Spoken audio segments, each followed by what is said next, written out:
Canal Novel e Fanfic Narradas. Fanfic The Walking Dead, o líder do apocalipse.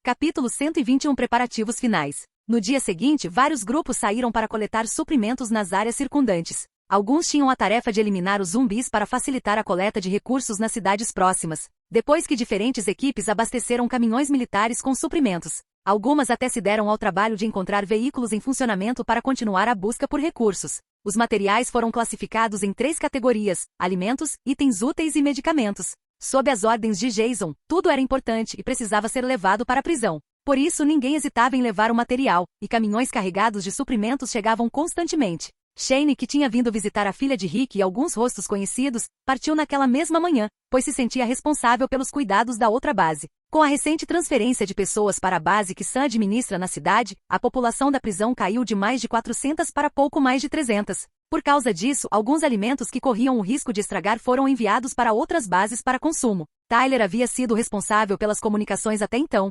portanto não havia preocupação com o estado dos outros abrigos. Jason observou os caminhões chegarem após uma inspeção inicial e, em seguida, retornou ao seu quarto. Depois de uma longa noite comemorando o nascimento da filha de Rick, chamada Judith Grimes, ele tinha vários assuntos a resolver antes de considerar partir para novos destinos. Sentado numa cadeira ao lado da cama, Jason encarava em silêncio um mapa pregado na parede. Passaram-se alguns minutos antes de ouvir passos do outro lado da porta. Ele virou o olhar para ver quem era. Jason, você pretende ir embora hoje? Ao se virar, Jason viu Rick, que havia feito a pergunta. Ele assentiu levemente em resposta. Ele vinha pensando nisso há dias. Explorar novos lugares era necessário. Muitas oportunidades o aguardavam para fortalecer sua posição e salvar mais vidas. Depois de observar Rick por um instante, Jason sorriu e disse: "Não precisa se preocupar, meu amigo. Voltarei em breve. Além disso, não se esqueça de que manteremos contato pelo rádio." Rick permaneceu em silêncio e entrou na sala. Ele sabia que assim que Jason partisse, ele assumiria o comando da prisão, e suas decisões determinariam o futuro de centenas de pessoas.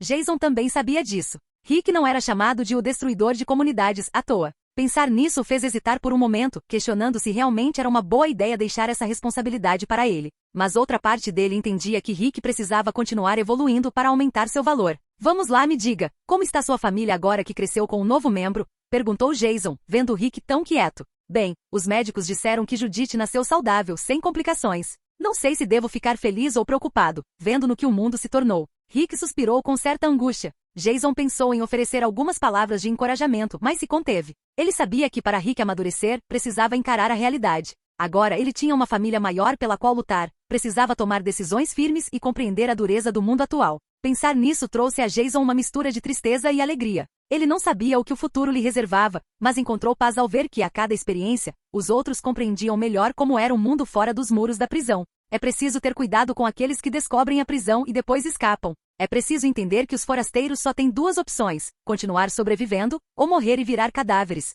Rick entendeu a mensagem e assentiu. Ele sabia que se alguém escapasse, o que aconteceu com o governador poderia se repetir. Foi uma sorte Jason ter previsto seus movimentos, mas isso não podia ser garantido uma segunda vez. "Vou garantir a segurança deste lugar e de todos que estão aqui. Farei o que for preciso e matarei quem for necessário", disse Rick, olhando diretamente nos olhos. "Eu sei." Jason se levantou da cadeira e caminhou até sua capa. Pegou uma mochila com seus pertences e disse: "Não é à toa que deixei você e Shane responsáveis pelos abrigos mais importantes da nossa comunidade. Todos reconhecem vocês 2 como líderes, e eu não posso manter muitos leões em um único território." "A Shane sempre foi um leãozão, mesmo antes dos zumbis aparecerem nas ruas", respondeu Rick com um sorriso irônico. "Hahaha." Jason sorriu sinceramente com isso. Então eles conversaram por mais um tempo sobre alguns assuntos que Rick deveria ter em mente antes de Jason se encontrar com o grupo que o acompanharia em sua jornada.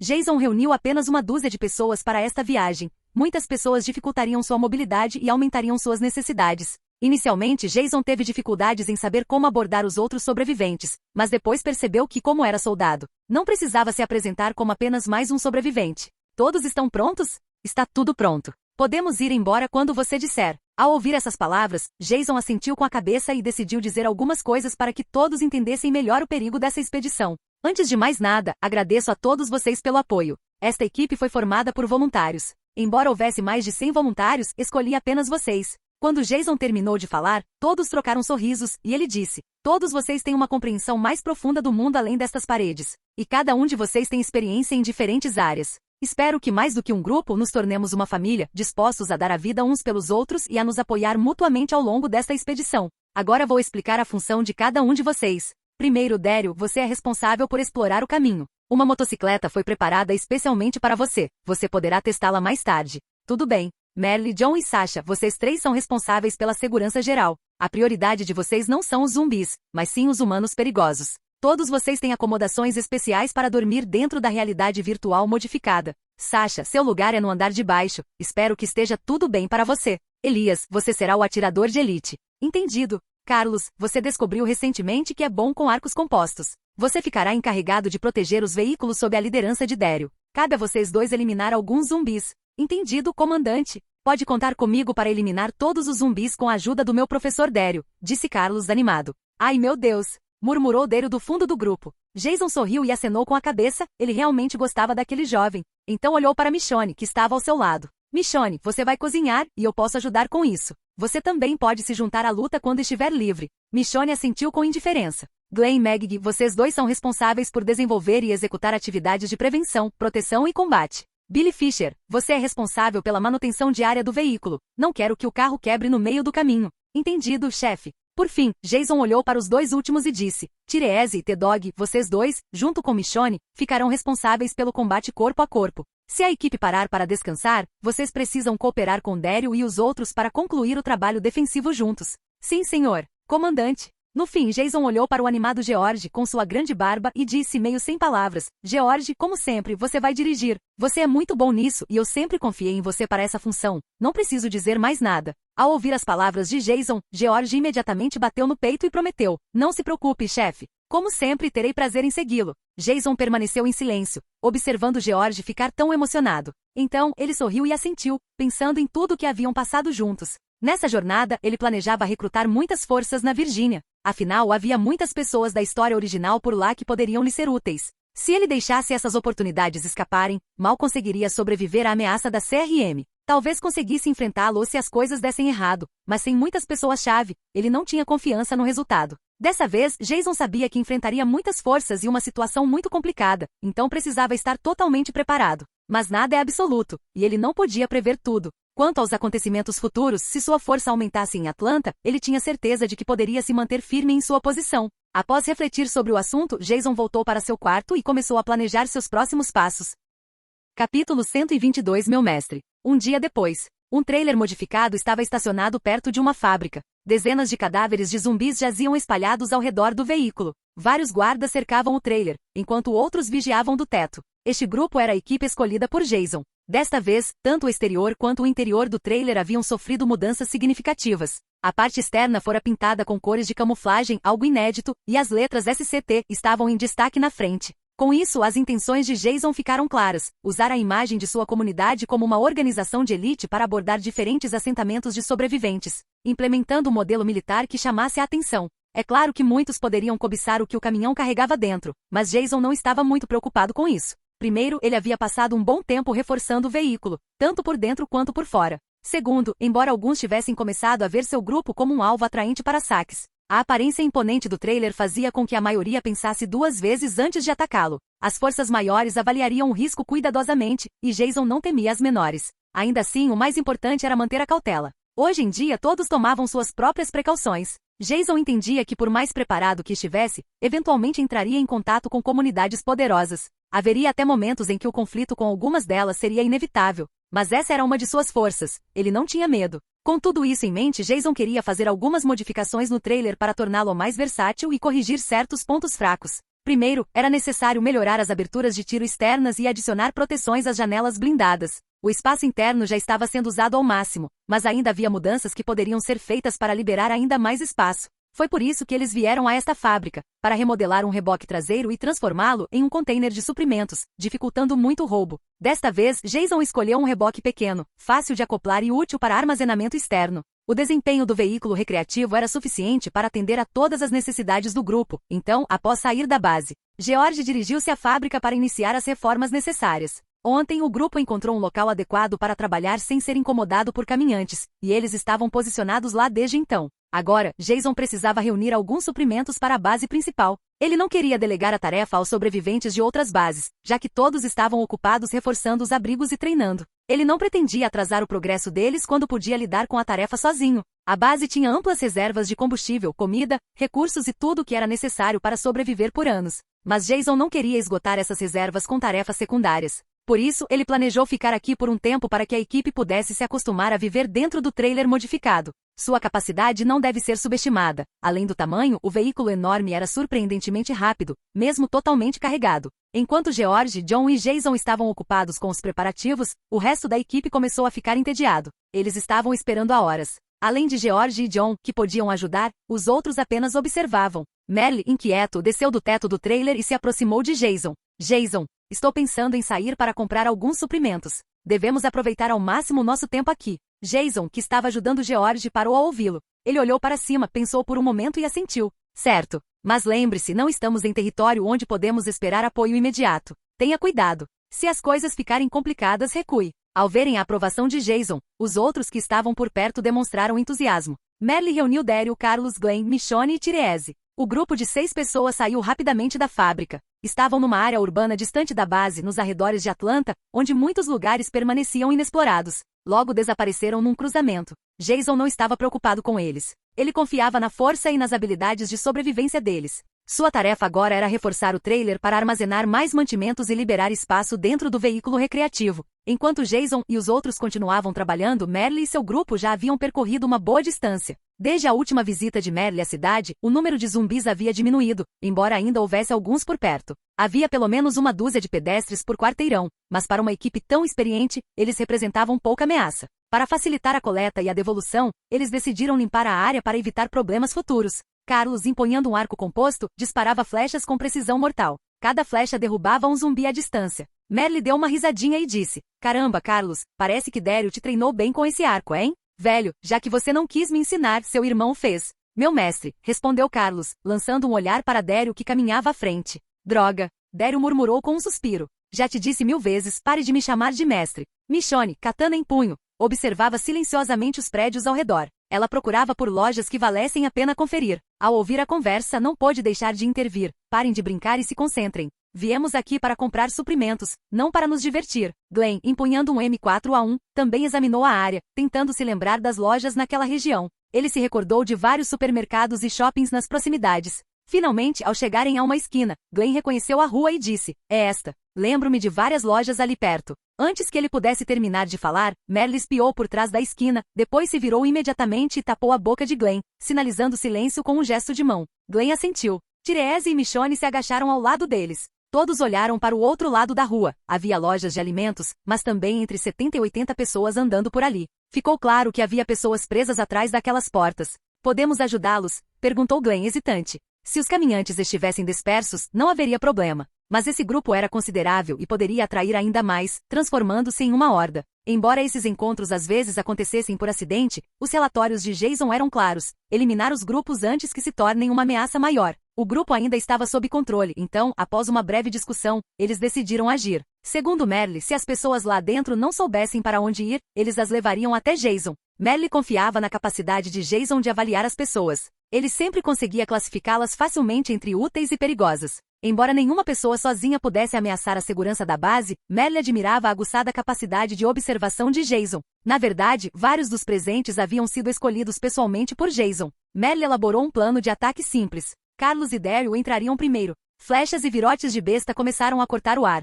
abatendo silenciosamente os caminhantes um a um. Mas isso também chamou a atenção. O grupo começou a se mexer e a mudar de direção. Carlos, Daryl, eliminem os que estão mais longe. O resto de vocês, lidem com os que estão vindo para cá. Merle lambeu os lábios com um sorriso, ergueu seu facão e caminhou com confiança em direção ao primeiro zumbi. Ele ergueu a arma e... clac! Capítulo 123. Algo inesperado. O restante do grupo também sacou suas armas brancas e rapidamente se juntou à luta. Merle, que observava a atuação do grupo, viu Therese brandindo um martelo. A cada golpe, a cabeça de um zumbi era esmagada. Aquele maldito gigante é um monstro. Merle sorriu cinicamente. Por outro lado, a espada de Michonne movia-se com uma precisão ainda mais mortal. Com um único golpe, as cabeças de todos os zumbis que cruzavam seu caminho caíam no chão. Dessa forma, o número de zumbis em frente ao mercado foi diminuindo gradualmente, até que, de repente, a porta onde eles estavam aglomerados se abriu. Glenn, que estava vigiando o perímetro, ergueu sua arma quando um grupo de 5 pessoas saiu da loja. Todos estavam armados, e alguns até carregavam pás.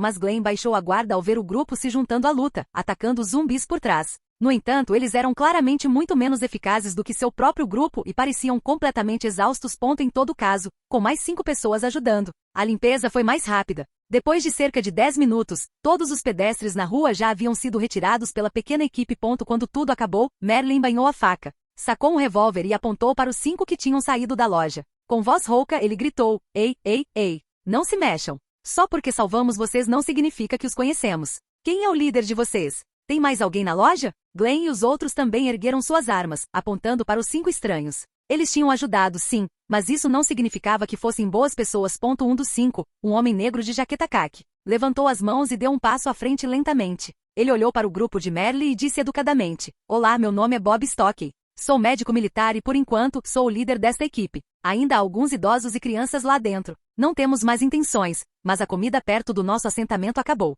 Estamos procurando um novo lugar para ficar enquanto houver menos caminhantes por aí. Todos nós pensamos que ficaríamos presos aqui. Merle estreitou os olhos, examinando cada um deles antes de fixar o olhar em Bob. Chame os outros da loja. Eu decidirei se você está falando a verdade. Bob assentiu com a cabeça e se virou para a mulher atrás dele. Nicole, vá buscá-los. Ele então olhou para Merle. Dê a ela 1 minuto para ligar para eles. É melhor não gritar em um lugar como este. Merle acenou com a cabeça, sem se comprometer, e fez um gesto com a arma, dando-lhe sinal verde. Após alguns instantes, mais 6 pessoas saíram do supermercado e se juntaram a Nicole. Entre elas, 3 idosos e 3 crianças pequenas. Os idosos pareciam ser um casal na faixa dos 60 anos e outro homem mais velho. As crianças tinham cerca de 5 ou 6 anos, 2 meninos e uma menina. Thérèse aproximou-se de Merle e sussurrou. Eles não estavam mentindo. Um grupo com crianças e idosos não pode ser muito perigoso hoje em dia, certo? A expressão de Merle permaneceu indecifrável. Ele apenas olhou para Thérèse em silêncio antes de acenar com a cabeça para Daryl. Daryl entendeu, guardou sua besta e começou a revistar os homens. Merle acenou com a cabeça na direção de Michonne, que se adiantou para verificar as mulheres. Após confiscar as armas deles, Daryl também encontrou uma pistola com Bob, mas ela estava sem balas. As 10 pessoas entregaram suas armas sem resistência. Nicole chegou a tirar uma adaga da bota e entregá-la a Michonne. Merle finalmente guardou a arma e se dirigiu a eles. Desculpem. Da última vez que meu irmão e nosso líder tentaram salvar um grupo, quase morreram. Não dá para confiar em ninguém facilmente neste mundo hoje em dia, senão não teríamos chegado até aqui. Bob assentiu com a cabeça, compreendendo, e então perguntou, hesitante: Obrigado por nos salvar. Não temos nada para lhe retribuir, mas ainda há comida naquela loja. Por favor, leve. Poderia nos deixar ir depois? Michonne já havia guardado sua katana e olhou para as crianças, sentindo uma leve pontada no coração. Merle, devemos levá-las até Jason. Ele disse que também era militar. Um pequeno sorriso surgiu no rosto de Merle. Muito bem, vou te dar uma chance. Vou te levar até ele. Se você passar na avaliação dele e ele decidir confiar em você, você poderá ganhar mais do que esperava, talvez até mesmo ser transportado para uma de nossas bases. Claro, você pode optar por ir embora agora. Eu não vou te impedir. A escolha é sua. Bob respondeu sem hesitar. Nós iremos com vocês. Sem ver objeções dos outros, Merle assentiu com a cabeça, mas acrescentou: Esperem aqui. Vamos dar uma olhada nas lojas e trazer alguns suprimentos. Algum tempo depois, Merle instruiu a todos que vasculhassem as lojas antes de irem embora, reunindo uma boa quantidade de suprimentos. O grupo encontrou alimentos enlatados e refeições instantâneas, todos embalados a vácuo e alguns ainda dentro do prazo de validade. Enquanto isso, Daryl encontrou 2 maços de cigarros no balcão, um luxo naquela época. Afinal, vinho só era encontrado em lugares selecionados, e cigarros eram ainda mais raros. Daryl estava ansioso para abrir o pacote, mas ficou desapontado ao perceber que não tinha um isqueiro. Pegou o pacote com certa frustração e seguiu os outros de volta pelo caminho que tinham vindo.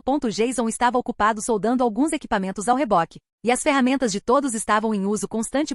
Quando Jason estava prestes a passar para o outro lado, ouviu Maggie chamando da entrada. Jason, você precisa vir ver isso. Temos sobreviventes. Jason largou suas ferramentas. Assim que saiu da fábrica, viu mais de 10 pessoas se aproximando. Um homem negro em particular chamou sua atenção. Bob Stockey? Jason pensou consigo mesmo. Era Bob, o mesmo Bob que havia morrido por causa de uma mordida na perna.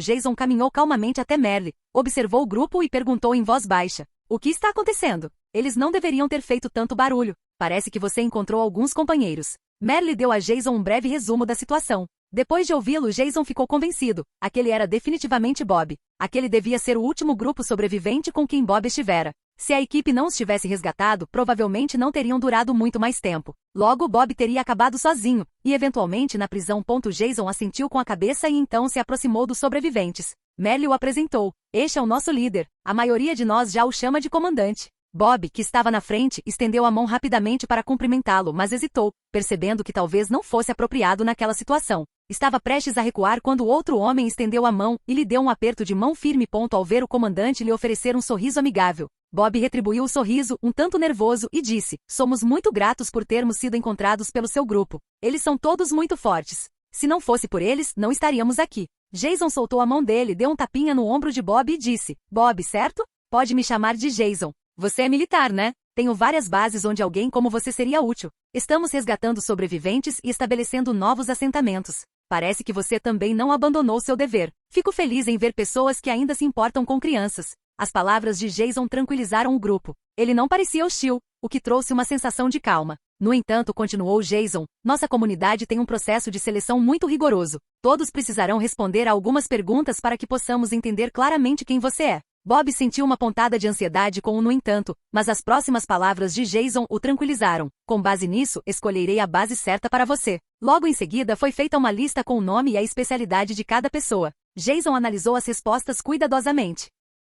Capítulo 124 Uma surpresa. Como sempre, Jason aplicou seus questionários por vários motivos. Primeiro, para descobrir que tipo de pessoa especial batia à sua porta e segundo, para avaliar seu caráter e potencial valor para o futuro da comunidade. Após várias inspeções e entrevistas, todos os adultos e idosos apresentaram bons perfis. De fato, Jason planejava contatar a base central para solicitar que alguém os buscasse. Obviamente, essas pessoas não podiam viajar com seu grupo, e não havia espaço suficiente para transportar mais do que um número planejado de indivíduos. Após refletir cuidadosamente, Jason decidiu que o melhor seria a base central enviar um veículo para buscar todas aquelas pessoas. Ele não podia incomodar Sam Valdez do outro lado da cidade, já que se tratava de uma base de treinamento, nem podia contatar Shane, cuja base enfrentava problemas complexos e estava em constante expansão. Considerando a distância entre eles e as duas bases, a única opção possível e melhor era contatar a base central. Então Jason entrou no trailer modificado. Um rádio de longo alcance havia sido instalado anteriormente dentro do trailer, principalmente para comunicação com as bases,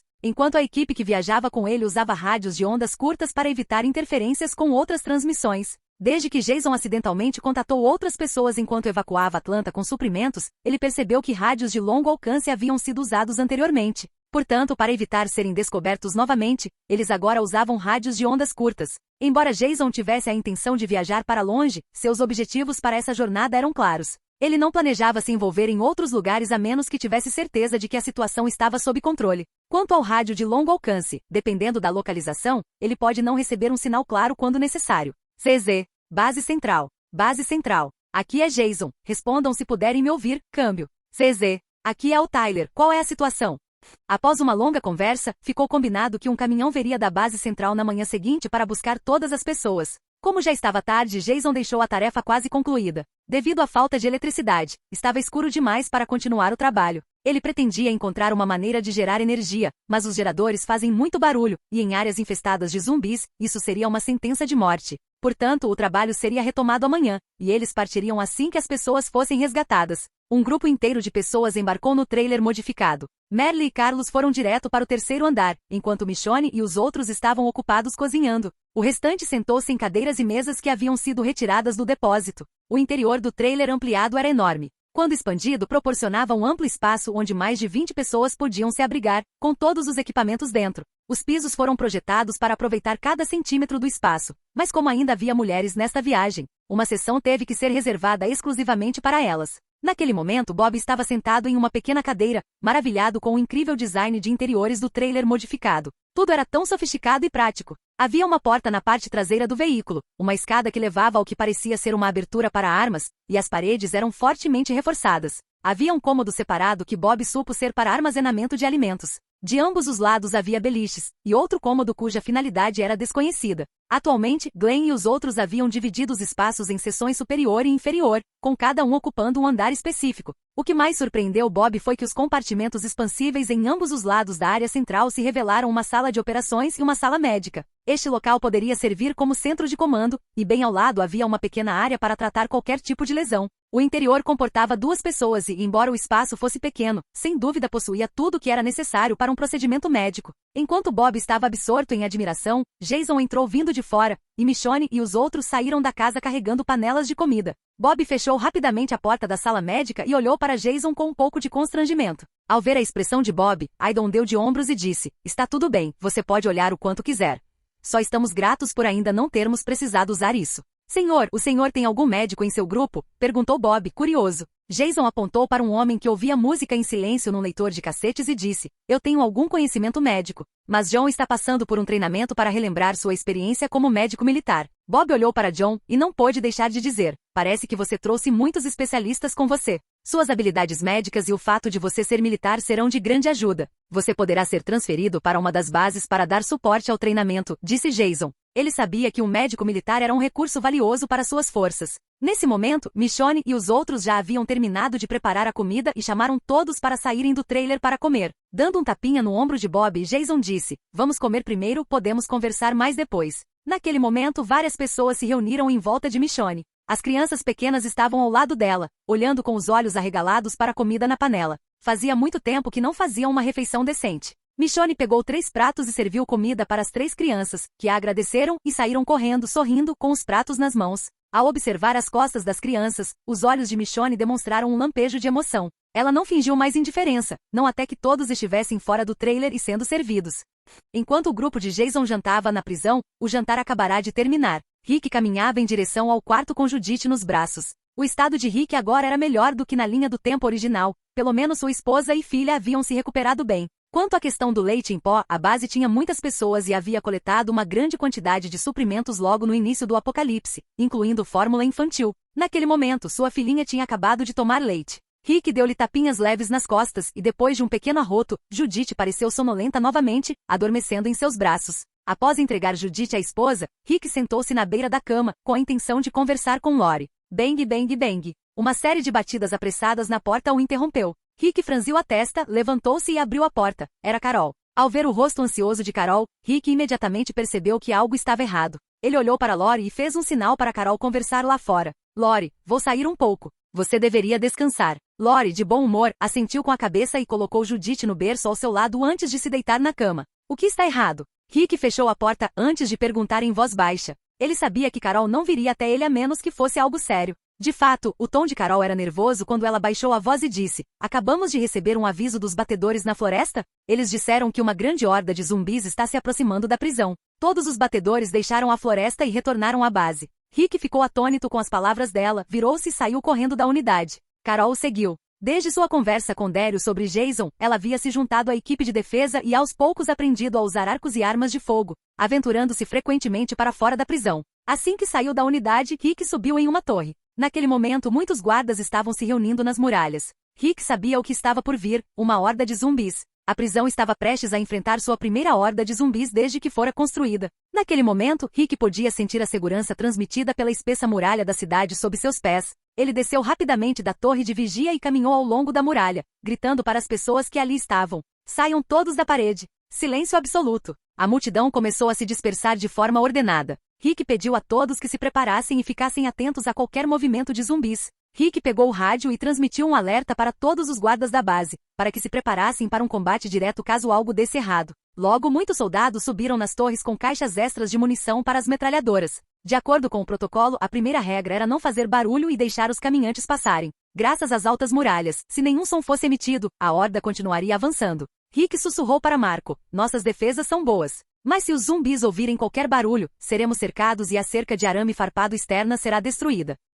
Além disso, perderíamos todas as plantações recém-plantadas. Marco assentiu com a cabeça, e os dois esperaram em silêncio na torre de vigia. Os grunhidos dos caminhantes ficaram mais altos, e todos na base podiam ver a horda se aproximando. No entanto, conforme os grunhidos se aproximavam, todos ouviram outro som inesperado, relinchos de cavalos. Rick e Marco empalideceram, e naquele instante, ambos proferiram um palavrão em uníssono. Capítulo 125 Uma cena estranha. Rick e Marco correram descontroladamente pelo vasto campo e logo chegaram aos celeiros a toda velocidade. Enquanto corriam, Rick gritou para Carol que não estava muito longe. Carol, peça a todos que procurem trapos ou roupas rápido. Ao chegarem aos estábulos, encontraram um caos completo. Cavalos, porcos, vacas e ovelhas relinchavam alto sem parar. Sabe-se que os animais são mais sensíveis ao medo, e o som produzido pelos caminhantes pode ser muito estressante para eles. Rick acariciou um cavalo para acalmar os animais, mas não podia esperar que os outros chegassem. Rick e Marco começaram a tirar a roupa, colocando cada peça sobre a cabeça dos cavalos para tentar abafar os sons externos. Muitos dos guardas e sobreviventes já tinham visto os movimentos desses dois líderes. A princípio, ficaram se perguntando o que eles estariam fazendo. Agora, conforme os latidos dos animais ficavam mais altos, essas pessoas também entenderam imediatamente e correram em direção aos celeiros, uma a uma. Ao chegarem ao outro lado da prisão, quando viram Rick e Marco tirando as roupas e tapando as orelhas dos animais, nenhum deles teve tempo de pensar e também começaram a tirar as próprias roupas. Então, quando Carol chegou com um grupo de sobreviventes e trapos nas mãos, eles presenciaram uma cena muito estranha. Um grande grupo de pessoas e guardas havia tirado suas roupas dentro dos celeiros, perto dos animais, e então os abraçaram. Muitos permaneciam ali com expressões um tanto entediadas, sem saber o que fazer com os trapos que tinham nas mãos. Era necessário se despir? Enquanto todos na prisão enfrentavam problemas por causa da horda de zumbis, Jason e os outros jantavam tranquilamente. Merle dirigiu palavras doces a Michonne, dizendo-lhe gentilmente que a comida não estava boa. Michonne ignorou Merle e continuou servindo mais comida às crianças. Um senhor que cuidava das crianças agradeceu a Michonne por sua gentileza. Jason, por sua vez, conversava em voz baixa com Daryl. Diga-me o que você acha. Vendo os outros comendo alegremente, Jason sussurrou algo para Daryl com um olhar misterioso. É mais fácil falar do que fazer. Como é que se faz um macaco atirar com uma arma apontada para o seu ombro? Daryl segurava uma garrafa de cerveja e um cigarro. Naquele momento, finalmente conseguiu fumar um dos cigarros que havia pegado antes, fechando os olhos com prazer. Jason olhou para ele de soslaio e disse, fumar pode causar cegueira, mas os pulmões são os que mais sofrem. Tosse, tosse, tosse.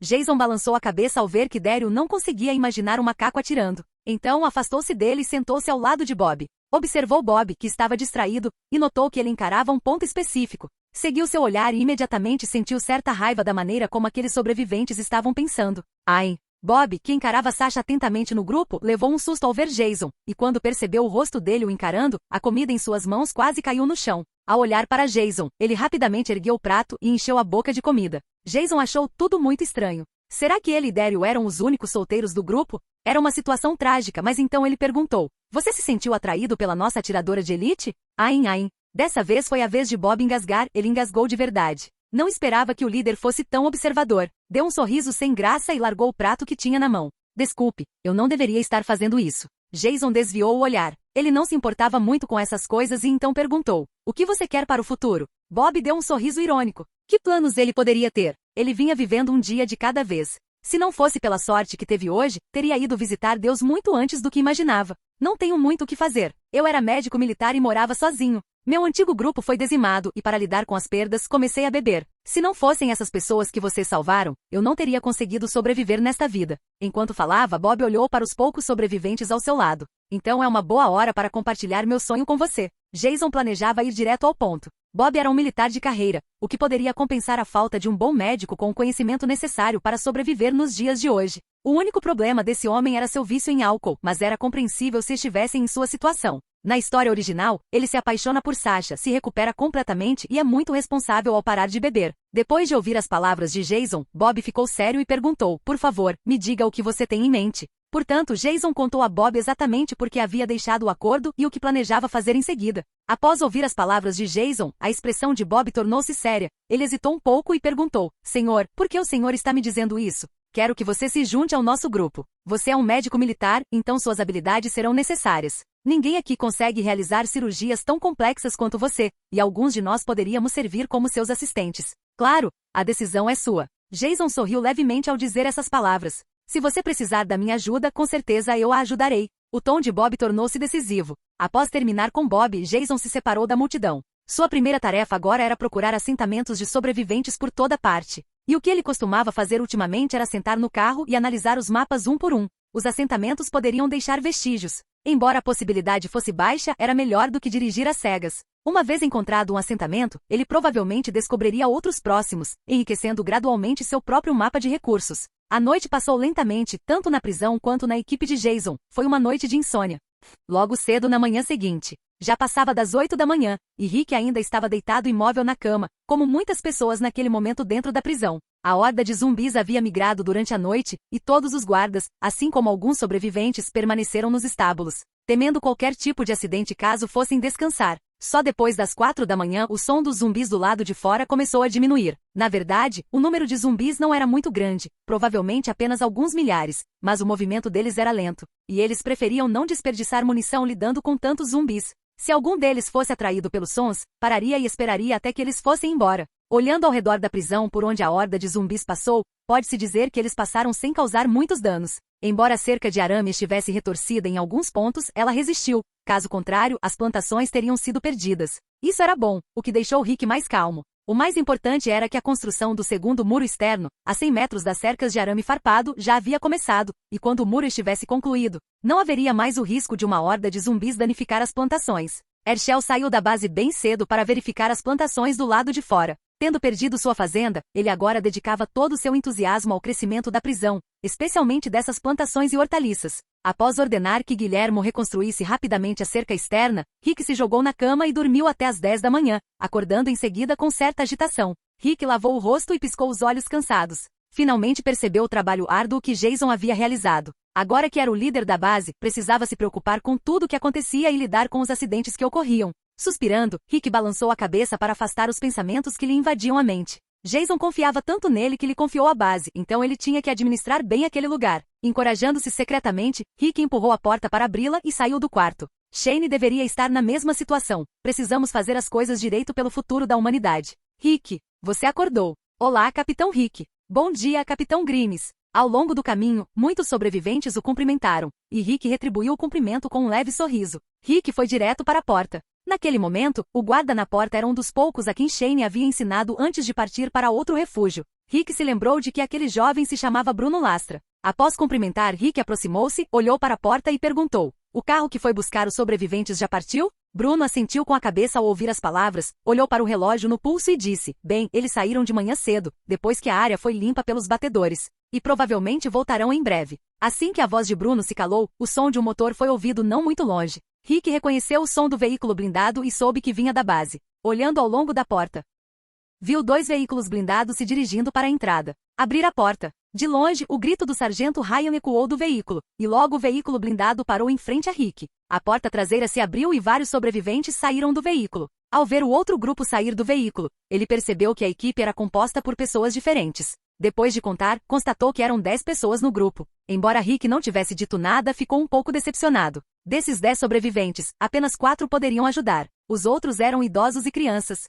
Ao sair do veículo, um homem olhou em volta. Sua expressão demonstrava surpresa com as instalações. Depois de um tempo, aproximou-se de Rick e disse: "Olá, gostaria de encontrar o Sr. Rick Grimes, responsável por este abrigo. Tenho notícias importantes para lhe dar." Rick achou que fosse uma coincidência. Ele não esperava que a outra pessoa o procurasse assim que saíram do veículo. Ele também estendeu a mão educadamente e disse: "Olá, eu sou Rick Grimes e sou o atual líder deste refúgio." "Olá, Rick, o comandante Jason pediu-me para lhe trazer uma mensagem."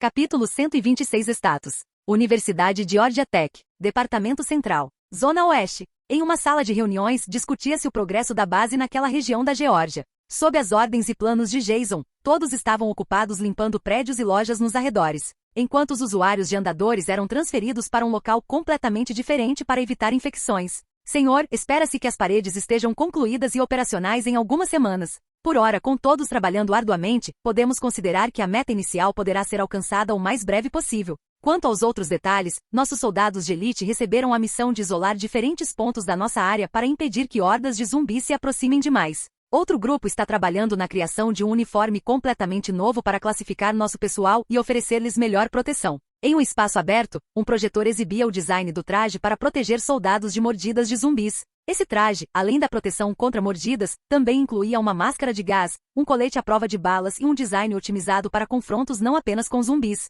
Este modelo de traje chama-se ARM-3J e estamos preparando o primeiro protótipo para uso por soldados experientes, para que eles possam fornecer feedback e sugestões de melhorias antes de enviarmos os dados para a equipe em Atlanta. E quanto aos recursos? Esse traje parece muito futurista. Será que é realmente útil? Do fundo da sala, Shane se levantou e apontou para o desenho do traje. Ana, agora encarregada da produção de armas, alimentos e equipamentos, olhou para Shane e assentiu. "Este traje é útil. Não se deixe enganar pela aparência futurista. Ele será realmente útil, e quanto aos materiais, não há problema em produzir 1000 desses trajes com as reservas que o capitão Sam Valdez está reunindo enquanto treina os soldados." Shane coçou o nariz e assentiu. "Faça o protótipo. Peça para um esquadrão de elite usá-lo e escrever uma avaliação. Depois, tentarei entrar em contato com Jason antes de tomar qualquer decisão. Ana assentiu com a cabeça e todos começaram a trabalhar. Esse grupo de pessoas havia sido reunido por Ana e Shane e sob as instruções de Jason, eles deveriam transformar esse refúgio em uma organização de excelência. Eles não eram mais apenas sobreviventes tentando proteger suas vidas, mas seres humanos trabalhando para reconstruir o futuro. Senhor, a equipe A1 no Sul foi atacada por um grupo de sobreviventes. Capturamos alguns indivíduos, enquanto os outros foram abatidos, relatou um soldado a Shane. Que diabos eles estão fazendo prendendo essa escória quando deveriam tê-los matado? Shane se levantou e foi resolver o problema.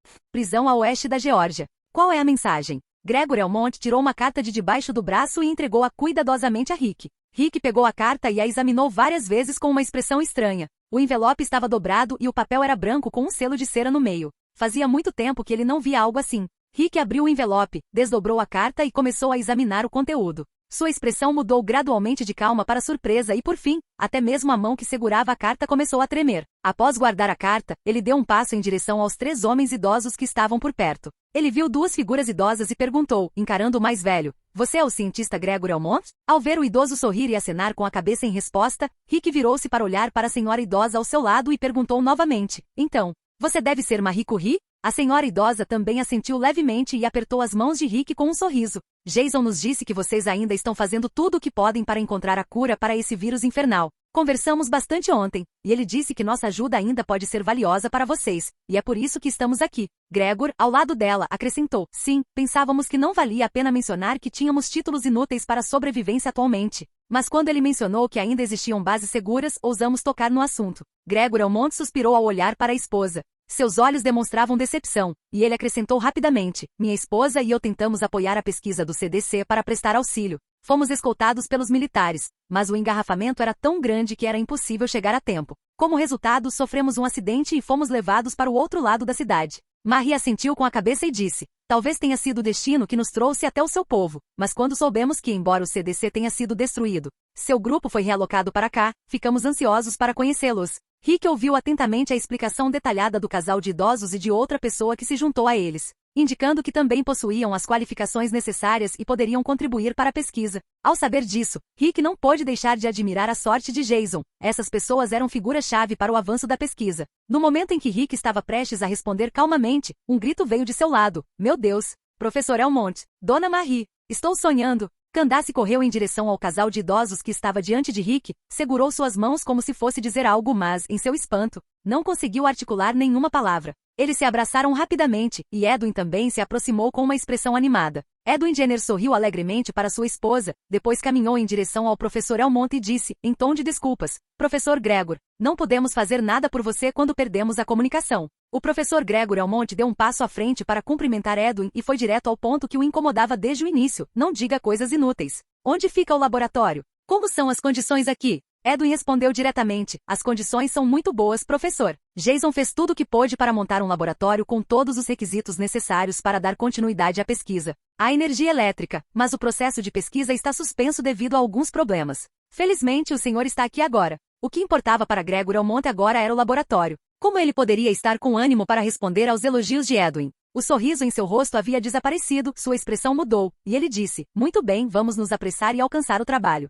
Após falar, ele se virou e estava prestes a entrar. Rick olhou para o velho com um sorriso irônico e ia dizer que primeiro providenciaria a hospedagem deles, mas inesperadamente, Gregor parou de caminhar e se virou para encarar outro senhor idoso ao seu lado, com uma expressão constrangida. "Vejam só a minha empolgação. Esqueci de apresentar este senhor a vocês. Este é Richard Gatlin. Não o subestimem. Segundo ele, é um segredo na criação de armas." Depois de dizer isso, ele se virou para Richard e acrescentou, "Desculpe pela opinião do mundo. Você poderia criar todo tipo de arma aqui se eles admirassem seu trabalho." Após conversar com Richard Gatlin, Gregor sorriu e caminhou em direção ao pátio interno, seguido por sua esposa Marie com um sorriso irônico, ao lado de Candace. O idoso Richard esboçou um sorriso de impotência e acenou com a cabeça para Rick. Rick sentiu que poderia adormecer sorrindo naquela noite. Parecia que a sorte deles tinha sido muito boa desta vez, compensando o que acontecerá na noite anterior. Ele deu um passo à frente rapidamente, estendeu a mão para cumprimentar Richard, depois olhou para as 2 crianças que estavam com o velho e perguntou, "Esses 3 são seus netos?" Assim que as crianças foram mencionadas, o rosto de Richard se iluminou com um sorriso carinhoso. Ele colocou as mãos sobre a cabeça das 3 crianças e disse a primeira frase ao entrar na base, "Estes são meus netos. Os pais deles estavam viajando a negócios quando o mundo acabou. Ainda estamos aguardando notícias deles." Rick se agachou e acenou para trás, e Cal imediatamente saiu correndo da multidão. Rick apontou para Cal e disse às 3 crianças: "Este é meu filho. Ele vai mostrar o local para vocês e apresentá-los às outras crianças. O que acham?" As 2 crianças assentiram obedientemente e pegaram na mão de Cal, uma de cada vez, e as 4 crianças fugiram sem deixar rastro. Rick se levantou e disse a Richard: "Entre, velho, e eu encontrarei um lugar para você se instalar. Depois você pode ver se tem alguma ideia interessante." Ele então se virou para Ryan e disse: "Certifique-se de que todos façam um exame de sangue e passem pela inspeção obrigatória." O sargento Ryan assentiu com a cabeça e olhou para os outros, que estavam ligeiramente atônitos ao entrarem no pátio. Aquele lugar parecia uma fortaleza indestrutível no fim do mundo. Só de olhar para a espessura das paredes da base já dava para imaginar algo inimaginável. Enquanto Rick falava, todos chegaram ao pátio interno, após os testes obrigatórios pelos quais todos tiveram que passar. Rick conduziu o grupo de novos sobreviventes até sua unidade. "Pessoal, estes 2 quartos serão seus a partir de agora. A forma como vocês os distribuirão fica a critério de vocês. Depois de escolherem o quarto, basta preencher a placa com o nome de vocês e pendurá-la na porta." Após a conversa, Rick ignorou o grupo animado e levou Richard para outra área da unidade especial. Capítulo 127 Caminho. Marie e Candace chegaram ao laboratório um pouco mais tarde. Ao entrarem, a primeira coisa que notaram foi o tamanho do local, dividido em diferentes áreas com funções específicas. Uma dúzia de pessoas trabalhava em diversas tarefas, enquanto o casal de idosos conhecido pelos Janners se dirigia para uma área isolada. Ao notar aquele espaço reservado, Marie perguntou: "Por que essa área está coberta?" Candace sorriu ao ouvir a pergunta, olhou para Marie e explicou: "A enfermaria fica logo atrás dessa seção. Embora nossas habilidades médicas não sejam perfeitas, ainda conseguimos tratar algumas doenças e curar feridas. Há médicos profissionais que nos apoiam, mas quando eles não estão na clínica, usamos esse espaço para continuar o tratamento. Graças a esse isolamento, evitamos interromper o processo de desinfecção do laboratório." Gregor Elmont assentiu com a cabeça após a explicação, impressionado com a organização da equipe. Ele jamais imaginara que aquele abrigo estaria tão bem preparado, muito menos que reencontraria seus antigos alunos. "Quem é aquele homem chamado Jason? Ele parece um general, mas a idade dele não condiz com a patente." "Como você o conheceu?" perguntou Marie, lançando um olhar para o marido. Candace também olhou para Edwin e respondeu: "Encontramos ele quando o surto começou. Ele estava levemente ferido, mas não tivemos tempo de levá-lo ao hospital. Sabíamos que o caos estava prestes a se instaurar, então o trouxemos para casa. Ele era um ex-soldado, muito capaz e visionário. Graças a ele, esta base foi criada, e agora ele comanda diversos abrigos com a patente de general." Edwin sorriu satisfeito e orgulhoso por ter confiado em Jason desde o início. O casal de idosos ficou surpreso ao ouvir a história de como os Janners o conheceram. Então Gregor Elmont comentou: "É raro ver pessoas como ele hoje em dia. Ouvi dizer que ele está planejando abrir mais abrigos e conectá-los às bases já existentes. Isso é crucial para o futuro. Vamos, deixe-me mostrar-lhe o nosso equipamento." Os 4 entraram no laboratório. Ao verem os Elmonts na entrada, os pesquisadores mal podiam acreditar. Pararam o que estavam fazendo e correram para cumprimentá-los. Gregor cumprimentou brevemente a equipe e imediatamente começou a discutir o progresso da vacina. Ao saber que já haviam sido feitos progressos significativos, sorriu satisfeito e começou a trabalhar com os dados experimentais. Marie juntou-se a ele para apoiá-lo. A paixão deles despertou a admiração de todos os presentes. "Não admira que sejam professores tão renomados", comentou um dos técnicos. "Numa fábrica de tubos, longe de Atlanta. O grupo acabará de engatar o reboque atrás do trailer modificado e não conseguia esconder a empolgação." John Seda olhou para o reboque e exclamou: "Caramba! Finalmente terminamos de fixar isso." O restante do grupo inspecionou a estrutura externa do enorme veículo. Maggie e os outros verificaram os detalhes do trabalho realizado. Logo em seguida começaram a carregar os materiais volumosos no trailer. Também transferiram os suprimentos que haviam reunido durante a estadia no local e finalmente todos embarcaram no veículo. George, empolgado, assumiu o volante. Ele mal podia esperar para ligar o motor e seguir em direção à saída. Durante a conversa da noite anterior, Jason descobriu que Gregor Elmont era um pesquisador renomado, ainda mais especializado que Candace. Gregor mencionou que um amigo seu havia fundado um abrigo a cerca de 16 quilômetros de Washington, D.C. A última vez que conversaram foi antes de Gregor ser transferido para um assentamento militar. Eles não podiam ir diretamente para aquele abrigo, mas Jason anotou a localização aproximada. Ao se lembrar daquele lugar, Jason também perguntou o nome do fundador. Alexander Davidson, disse Gregor para ele. Jason ficou estupefato. Ele conhecia bem aquele nome. O abrigo ao qual Gregor se referia era nada menos que Alexandria. Embora muitas pessoas possam não reconhecer o nome Alexander, qualquer um que tenha acompanhado esta história sabe o que Alexandria representa. É onde o grupo de Rick viveu novas experiências, encontrou estabilidade e onde Rick, por fim, se sacrificou para proteger seu povo. Jason, embora não tenha demonstrado na hora, ficou profundamente comovido ao saber a localização exata do abrigo. Mas ele sabia que ainda não era a hora de deixar Atlanta. Auron tinha uma opinião clara. A primeira coisa que precisavam fazer era assumir o controle do maior hospital da Geórgia, o Grady Memorial Hospital, e depois lidar com a situação no terminal. Para muitos, esse nome traz à tona más lembranças. Até Jason estremeceu ao se lembrar da morte de Beth pelas mãos de um policial. Atualmente, o hospital está repleto de tensão. Policiais, civis e médicos coexistem ali. Os civis resgatados pela polícia são obrigados a trabalhar para pagar pelos serviços que recebem. Comida, remédios, tudo tem um preço. É um sistema disfarçado de ordem, onde a polícia assumiu o papel de classe dominante e os civis vivem presos em uma mentira construída por aqueles que deveriam protegê-los. Muitos perderam a esperança de escapar. Mesmo quando Rick veio resgatar Beth, ninguém aproveitou a oportunidade para fugir, exceto Noah, que conseguiu escapar. Dawn, a oficial responsável, mantém um controle rígido sob o pretexto de restaurar a humanidade. Mas naquele pequeno hospital, ela reina sem contestação. Talvez ela tenha tido boas intenções em algum momento, mas há coisas que, uma vez feitas, não podem ser desfeitas. Jason olhou para George, que aguardava suas ordens, e disse com determinação: "Leve-nos ao Hospital Memorial Grady." "Entendido, chefe", respondeu George sem hesitar.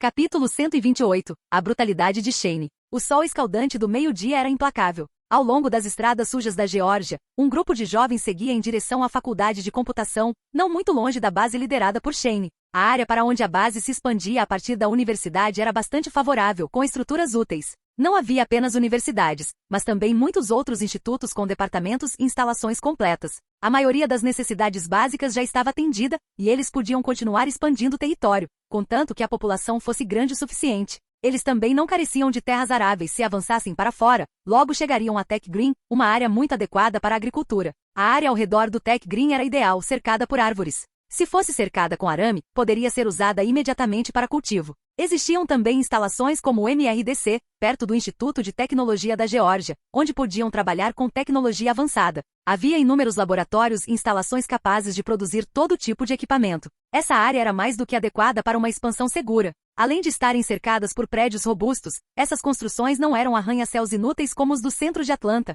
Eram práticas e podiam atender a todas as necessidades da comunidade SCT. O grupo que caminhava pela zona agora ocupada pela base de Shane avançava com olhar hesitante, evitando os muitos zumbis que ainda vagavam pelas largas ruas. Pareciam um tanto assustados e correram em direção a alguns carros, escondendo-se da vista. Seus semblantes se encheram de horror ao verem as figuras altas que apareceram de repente. "Onde estamos agora?", perguntou um dos membros do grupo, segurando um mapa, enquanto alguém com longos cabelos loiros os colocava atrás da orelha, gesticulando nervosamente e questionando o homem ao seu lado. "Ainda estamos longe do nosso instituto. Será que vai demorar mais agora com esses números?", perguntou ela. Vendo a mulher estudando o mapa por tanto tempo, o homem enxugou a testa sem palavras e respondeu, impotente: "Tudo isso aconteceu porque demos ouvidos às malditas especulações de Lissei. Como poderíamos abandonar o abrigo em que estávamos? Não fale bobagens. Estávamos sem comida naquele lugar. Todos sabíamos que era só uma questão de tempo até termos que ir embora. Não culpe ninguém do grupo", repreendeu o homem firmemente a discussão que se intensificava. Todos sabiam que aquele não era o momento nem o lugar para brigar.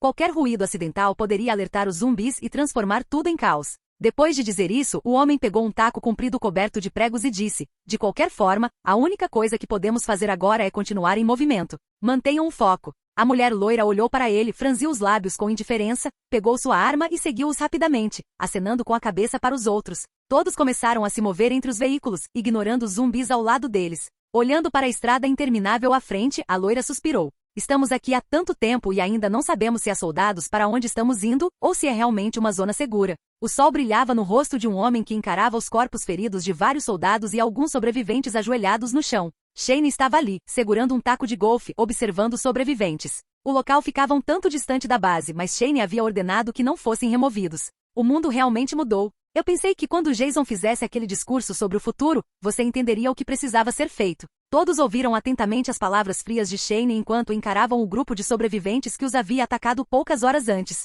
"Senhor, fomos emboscados pelo inimigo. Peço desculpas por não ter explorado a área adequadamente", exclamou o capitão do esquadrão atrás dele. Ao ouvir isso, Shane fechou os olhos e disse: "O que me incomoda não é que vocês tenham sido emboscados. O que me incomoda é que esses idiotas ainda estejam vivos. Por que precisamos de tantos deles quando um só bastaria para nos dizer de onde diabos eles vieram? Sinto muito, senhor. Isso não acontecerá novamente." Shane ficou em silêncio por um momento. Inicialmente, ele não havia pensado que algum civil seria ousado o suficiente para atacar soldados, mas estava enganado. Daquele momento em diante, nenhum grupo que deixasse a base trataria os sobreviventes com gentileza até que ficasse claro se eram civis ou inimigos. Primeiro, tratava-se da segurança dos soldados e segundo, de estarem preparados para eliminar qualquer ameaça. Desta vez, houve 12 sobreviventes, 5 foram mortos e os restantes renderam-se. Shane sabia exatamente o que Jason faria nessa situação. Tomando uma decisão, ele ergueu o taco de golfe e o balançou, atingindo a cabeça de um dos reféns. Clac! O golpe violento no pescoço deixou o homem inconsciente. O sangue espirrou e os outros, ajoelhados, tremeram de medo. Nenhum deles jamais imaginara que os militares fariam algo assim. Ninguém, nem mesmo nos tempos atuais, conseguiria fazer isso com tanta facilidade. Quero que me digam quantas pessoas são no total. Após dizer isso, Shane ergueu o taco de golfe novamente e golpeou outro prisioneiro no pescoço sem a menor piedade. O sangue espirrou em suas botas e no taco. Os soldados ao redor permaneceram em silêncio, ninguém ousou dizer uma palavra. Como ousam atacar os militares quando nosso único propósito é protegê-los? Hoje, seus filhos da puta, vocês feriram nossos soldados homens que lutam todos os dias para preservar uma sociedade em decadência. Shane se virou para o capitão do Esquadrão A1 e perguntou, ouvi direito que Jason disse que o mundo mudou e que os zumbis não são mais nossos únicos inimigos? Ouvimos, senhor, gritaram todos os soldados em uníssono, com vozes firmes e altas. Acho que também ouvi dizer que devemos proteger as pessoas em nosso abrigo antes de pensar em salvar qualquer outra pessoa. Estou errado? Não, senhor. Após ouvir essas palavras, Shane sacou uma pistola e executou os atacantes sobreviventes com tiros na cabeça. Não havia misericórdia no rosto de Shane. Ele sabia que era hora de ensinar aos seus soldados o quanto o mundo havia mudado. Bang, bang, bang, bang. Os tiros ecoaram pela rua deserta enquanto todos os soldados assistiam horrorizados. Aquelas pessoas foram mortas por seu líder, e eles perceberam que se não estivessem devidamente equipados, poderiam ter sido eles que jaziam mortos. Líder do esquadrão, consegue lidar com isso daqui? Disse Shane, apontando para o único sobrevivente restante. Com uma saudação militar, o capitão do Esquadrão A1 respondeu, vou arrancar dele todas as informações possíveis, senhor, até mesmo o ano em que seus vizinhos nasceram. Ótimo. É isso que eu gosto de ouvir. Assim que tudo acabou, Shane voltou para o veículo, bem a tempo de ouvir um grito de aviso, sobreviventes à frente. O capitão olhou para seus homens e gritou, vocês sabem o que fazer. Eles são inimigos até que se prove o contrário. Sim, senhor. Capítulo 129 O plano. De volta ao trailer modificado, onde o grupo de Jason se deslocava pelas ruas desertas. Um relato bastante peculiar chegava às ruas sobre o que havia acontecido poucos minutos antes. CZ. Confio plenamente nas suas decisões, Shane. Você é o líder daquele abrigo e fará o que achar melhor para mantê-lo seguro. Jason assentiu ao ouvir as palavras de Shane. CZ. Eu sabia que você entenderia. Já liberamos muitos prédios por enquanto, especialmente escolas de ensino médio. Também acolhemos muitos refugiados que estavam escondidos em lugares por onde nossos homens ainda não haviam passado. CZ.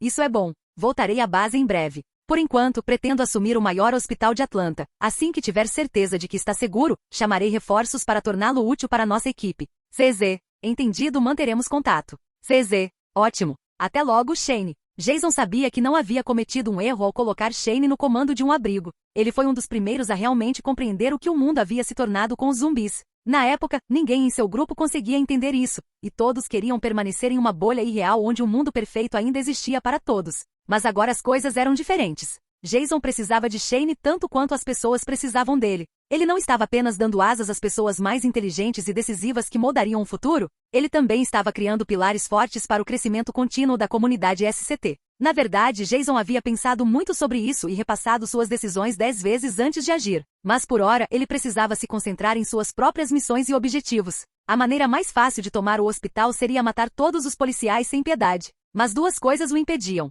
Primeiro, seu grupo, que ainda estava crescendo de forma constante, e segundo, o fato de que ele não podia se dar ao luxo de criar uma imagem tão sangrenta, especialmente quando muitos deles poderiam ser reabilitados por meio de treinamento especial na base. Afinal, a grande maioria ainda era composta por boas pessoas, mesmo em meio a esse apocalipse. Eles reuniram pessoas, tentaram restabelecer a estabilidade dentro do hospital e fizeram todo o possível para manter as coisas funcionando da melhor maneira possível, enquanto esperavam por uma solução. Só de ver como trouxeram Beth dos arredores de Atlanta até o hospital, já dava para perceber o quanto estavam determinados. Mas eles ainda tinham suas falhas, e algumas delas talvez precisassem ser corrigidas se não conseguissem entender o motivo da visita dele. Os policiais, por sua vez, eram relativamente fáceis de lidar, pessoas um pouco abaixo da média, e até mesmo os membros mais fracos do seu grupo conseguiam lidar com eles agora. Na opinião dele, os policiais provavelmente não tinham muita munição, e havia muitas maneiras de lidar com eles. E a existência deles era fácil de explicar para a equipe. Afinal, eles frequentemente saíam em patrulha, e tudo o que ele precisava era capturar um sobrevivente disfarçado de soldado explorando aquela parte da cidade. Se o objetivo não era matar todas aquelas pessoas, então ele precisava avisá-las e deixar claro com quem estavam lidando. Se ele se apresenta-se como militar, duas coisas poderiam acontecer. Ou elas ficariam com medo ou ficariam aliviadas. Jason também entendia que para alguém como Dawn, que só se importava com o seu próprio mundo, assim que percebesse que havia um grupo poderoso do lado de fora, se passando por militares, seu primeiro instinto seria evitar qualquer tipo de mal-entendido. Dawn não faria nada muito vergonhoso, nem os outros policiais do hospital. Na verdade, embora pudessem ter personalidades boas ou ruins, a essência deles era a mesma. Assim, partindo do pressuposto de que Jason se apresentaria como militar e não teria intenção de prejudicá-los, a melhor opção era conversar. Mas primeiro, ele precisava criar uma situação que o obrigasse a entrar. Ninguém do seu grupo poderia simplesmente entrar no hospital armado, se apresentar como militar e sair. Dessa forma, as pessoas não confiariam em suas identidades. Já havia se passado um ano desde o início do apocalipse. De acordo com o enredo original, Noah foi resgatado pela equipe de Rick cerca de 1 ano e meio depois de ter saído do hospital com a ajuda de Beth. Ele havia dito ao grupo que Beth estava no hospital. Em outras palavras, considerando a cronologia um tanto confusa da história, Noah provavelmente esteve com o pessoal do hospital por cerca de meio ano. Jason estava sentado no banco do passageiro, planejando a melhor maneira de entrar em contato com as pessoas no hospital. De todas as ideias malucas que lhe passavam pela cabeça, a mais viável era se apresentarem como militares. À medida que o trailer adaptado se aproximava do Grade Memorial Hospital, as ruas ficavam cada vez mais desertas, cobertas apenas de lixo. Mesmo quando havia pedestres, George passava por cima deles sem pensar duas vezes. Alguns dos zumbis em seu caminho tentaram atacar as rodas do veículo, mas foram despedaçados ou desviados pela blindagem que envolvia a carroceria do grande caminhão. Depois de um tempo, George encontrou um beco escondido, estacionou o caminhão habilmente e alguns deles saíram para eliminar os zumbis próximos. Em seguida, os corpos abatidos foram jogados em uma caçamba de lixo. Jason fez uma inspeção visual e descobriu que o hospital ficava a menos de 1 quilômetro de distância, apenas alguns minutos de carro. A base de Shane ficava a pelo menos 5 quilômetros dali, então era razoável considerar a instalação de pontos de abrigo em locais estratégicos da cidade. A base de Sam ficava um pouco mais longe, pelo menos 6 milhas de distância, e isso sem levar em conta a dificuldade de viajar atualmente. Além disso, para evitar serem vistos pelo outro lado, eles escolheram uma rota que normalmente não seria usada pelo grupo do hospital. Jason, você tem certeza de que ainda pode haver sobreviventes naquele hospital? Olhando para o ambiente desolado, Therese não pôde deixar de expressar suas dúvidas. Ao ouvir a pergunta, Jason respondeu imediatamente. A equipe de reconhecimento de Sam detectou movimentação nesta parte de Atlanta. Havia carros da polícia que pareciam estar transportando sobreviventes para um local próximo daqui. Este hospital é o maior de Atlanta e foi deixado sob proteção policial quando os militares se retiraram. Além disso, parece que este local poderia ser incluído em nossos planos de expansão. Ao ouvirem as palavras de Jason, todos assentiram com a cabeça. O argumento era muito convincente. Surpreendentemente, havia 2 bases comunitárias naquela área, algo que nem mesmo Jason sabia na época. Jason pensou por um instante e então disse: Bob, Daryl, George e John, sigam-me. Therese e George, vão até aquele prédio. Quero que vocês subam até um ponto alto e fiquem de olho na nossa posição de cima. Enquanto discutiam o plano, Jason apontou para um local que eles não haviam considerado antes e acrescentou: independentemente do nosso objetivo, precisamos observar a situação ao nosso redor antes de tentar nos aproximar. Merle, fique com os outros no trailer e vigie a área. Assim que fizermos contato, você se reagrupará com Merle e ficará em alerta caso precisemos de reforços. Glenn, que estava por perto, não estava totalmente convencido do plano e disse: Jason, isso não é muito perigoso? Jason balançou a cabeça e explicou: nós 5 somos suficientes. Se houver perigo, não se esqueçam de se apresentar na base e providenciaremos apoio aéreo, mas não será necessário. Se todos aparecermos, as pessoas abrigadas no hospital podem ficar com medo. No entanto, antes de Jason sair com o grupo, ele se lembrou da questão do motorista e acrescentou: Glenn, você vai dirigir enquanto o George estiver fora. Não saia do trailer em hipótese alguma. Se o perdermos, estaremos em sérios apuros. Glenn assentiu com satisfação. Agora que estava incluído no plano, seria ele quem lidaria com aquele incrível caminhão monstruoso. Após conversar com Glenn, Jason olhou para Merle e Carlos, a dupla explosiva do grupo, e avisou: não assustem todo mundo com comentários estranhos? Qualquer coisa pode acontecer se vocês abrirem a boca. Minha boca só se abre para beijar, beber e xingar os desgraçados que encontro na estrada, disse Merle, lançando um olhar para Sasha com um sorriso antes de piscar para ela. Sasha franziu a testa e desviou o olhar. Ela já sabia que Merle era o doente do grupo, então não levou suas palavras irritantes a sério. Vendo que todos estavam prontos, Jason olhou para Daryl e os dois avançaram. Os outros também começaram a se dirigir para suas posições. Algumas centenas de metros não eram nada para essas pessoas, especialmente agora que havia menos pedestres na rua. Na maioria das vezes, as poucas pessoas do grupo nem precisavam usar suas facas. Jason assumiu a liderança, correndo em direção à entrada principal do prédio. O local estava vazio, com apenas alguns zumbis estendidos sem vida no chão. Daryl aproximou-se de um dos cadáveres, agachou-se para inspecioná-lo e de repente seus olhos se aguçaram. Era um zumbi que acabará de ser morto. Tem alguém aqui? Ao ouvir isso, Jason fez um sinal para o grupo atrás dele o seguir. Então, apontou para o corpo e sussurrou para Daryl. O que você encontrou? Daryl aproximou-se para examinar o corpo e olhou ao redor. Depois de um instante, apontou para as escadas, sinalizando para que subissem. Alguém passou por ali. Vamos ter cuidado. O grupo de Jason começou a subir as escadas com passos leves. A maioria era militar, então mover-se silenciosamente não era um problema. Jason também mantinha os olhos no chão e observava a direção das pegadas. Pouco tempo depois, alguns deles chegaram ao 8º andar, e Jason percebeu que os rastros haviam desaparecido dali. Ele olhou para Daryl, e os dois começaram a procurar separadamente, um para a esquerda e o outro para a direita. Lá! Daryl logo gritou, apontando na direção dele, e várias pessoas se aproximaram silenciosamente. De fato, encontraram 2 cadáveres de zumbis no corredor. Jason se inclinou para a frente e caminhou um pouco mais até ouvir sons. Jason fez um gesto para que todos ficassem em silêncio. Depois se aproximou sorrateiramente do canto, espiou ligeiramente ao redor e, sob a iluminação fraca do prédio, avistou uma figura baixa lutando para forçar a abertura de uma porta. Precisa de uma mãozinha, amigo? Capítulo 130. Quem trancou o hospital? Quando Jason viu a figura magra, ficou surpreso ao reconhecer a pessoa que tentava forçar a porta. Era ninguém menos que Noah. Naquele exato momento, Noah estava usando um pedaço de vergalhão para tentar arrombar o cadeado, mas todas as suas tentativas falharam. Assim que o olhar atento de Jason confirmou que a outra pessoa estava desarmada, ele saiu lentamente do canto e começou a se aproximar com cautela. Precisa de uma mãozinha, amigo? Assustado com a voz repentina, Noah começou a tremer. Quando se virou, viu uma figura bem escondida nas sombras. Ao perceber que não estava sozinho naquele lugar, Noah sentiu um leve alívio, mas ainda assim ergueu um pouco a faca, fixou os olhos em Jason e perguntou: quem é você e o que quer? O primeiro pensamento de Noah foi avaliar se o estranho estava sozinho. Se ele estivesse ali para roubá-lo, ainda poderia haver uma chance de se defender. Contanto que se mantivesse firme, talvez conseguisse manter o sujeito à distância. No entanto, quando Noah estava prestes a dizer algo ao estranho, viu o outro surgindo atrás de Jason. Todo o grupo de Jason estava armado com rifles, pistolas e bestas. Cada um deles parecia tão bem equipado que chegava a ser assustador. No instante em que os viu, Noah congelou. A faca em sua mão não lhe dava nenhuma sensação de segurança naquela situação. Fazendo a escolha mais inteligente que podia, Noah largou a faca no chão, ergueu as mãos em sinal de rendição e aproximou-se lentamente do grupo. Minhas armas estão no chão. Por favor, acredite em mim quando digo que não tenho mais intenções. Eu só vim em busca de suprimentos e já estava de saída. Daryl não perdeu tempo. Moveu-se para a esquerda de Noah, seu olhar penetrante fixo nele. Ele ainda se lembrava de quando ele e Jason foram enganados enquanto tentavam salvar alguém que havia cometido um erro. Sabendo que não devia confiar em estranhos com tanta facilidade, Daryl aproximou-se de Noah por trás e apontou sua besta para ele antes de dizer: não se mexa. Sentindo alguém atrás dele, Noah pensou que aquele era realmente um péssimo dia para tentar escapar do hospital. Enquanto isso, Jason observava o garoto, que claramente não deveria estar ali naquele momento. Como ele tinha conseguido escapar sem Beth? Mais importante ainda, isso aconteceu muito antes da chegada do grupo de Rick e do contato com o hospital. Jason sabia que teria que considerar esses detalhes mais tarde. Por enquanto, ele se concentrou no presente, enquanto Daryl mantinha Noah sob controle,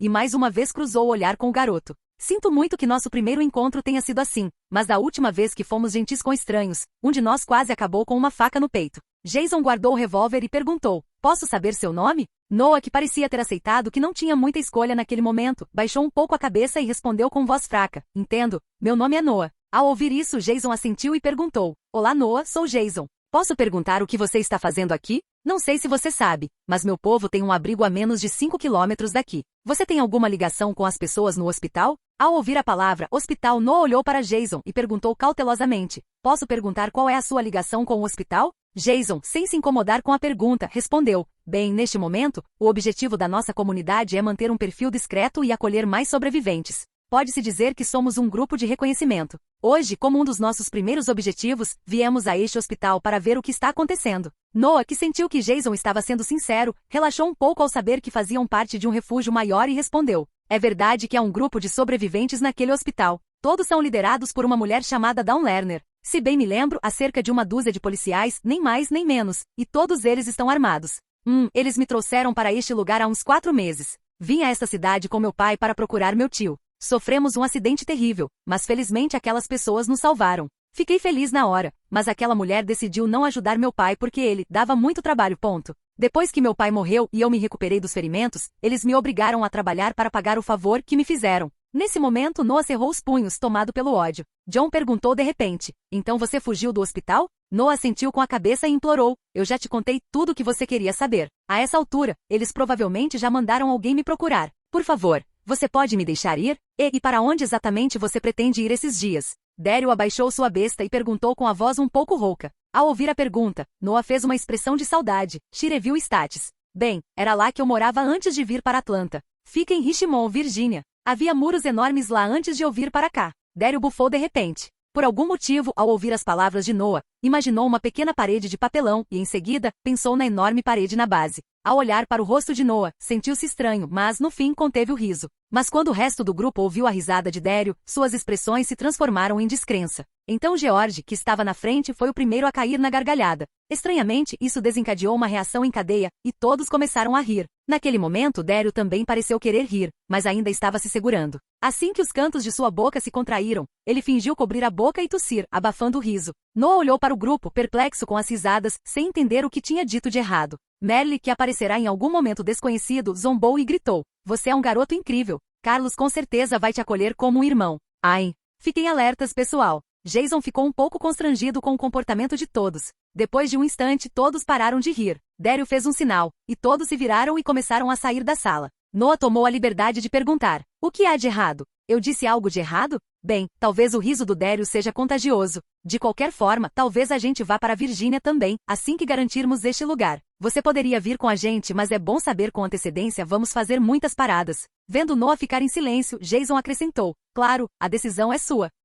Não agora, mas talvez alguém tenha perguntas para você mais tarde. Só depois de respondê-las é que o grupo decidirá se o levará conosco ou não. Embora Jason já tivesse visto muita coisa na vida, Noah ainda era apenas uma criança. Mas isso não significava que ele não pudesse se tornar um grande homem e líder um dia. Junto com a sensação de segurança proporcionada pelos uniformes militares usados por Jason e os outros, o hesitante Noah assentiu com a cabeça. Quando Jason pediu a Noah uma lista detalhada dos membros do outro grupo, ele mudou de assunto e decidiu não ficar mais ali. Ele pediu a Noah que o seguisse. Após uma breve conversa, Jason disse, agora que sabemos tudo o que precisamos, é hora de visitar nossos amigos.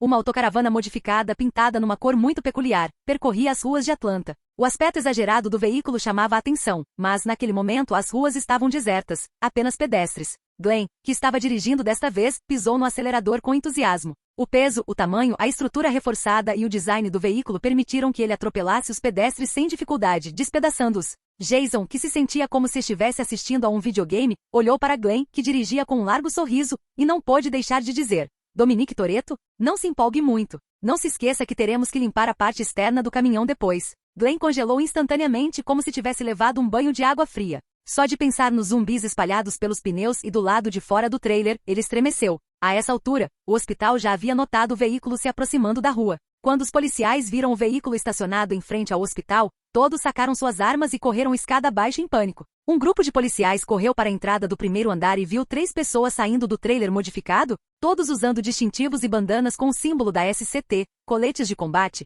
uniformes táticos pretos, fileiras de carregadores presos ao peito, fuzis M4 nas costas, pistolas na cintura e um homem negro segurando uma caixa de sapatos nas mãos. O impressionante equipamento deles deixou a polícia sem palavras. Na verdade, a polícia estava razoavelmente bem equipada, mas não conseguia mais lidar com a escassez de munição. Muitas de suas armas estavam praticamente inúteis. As armas mais usadas pelos policiais eram pistolas e algumas espingardas. As 3 pessoas que saíram do veículo sacaram suas armas rapidamente e, com alguns movimentos ágeis, abateram vários zumbis. Então um dos homens falou com voz rouca. Quem foi o filho da puta que trancou o hospital? Obrigado por assistir. Se gostou, deixa o like e inscreva-se. Quanto mais apoio, mais vídeos, e se possível apoie o canal doando no Pix do canal na descrição do vídeo. Qualquer valor ajuda, assim o canal pode trazer fanfics e novels de autores pagos e novos vídeos são postados com mais frequência. Muito obrigado a todos, curtam o canal.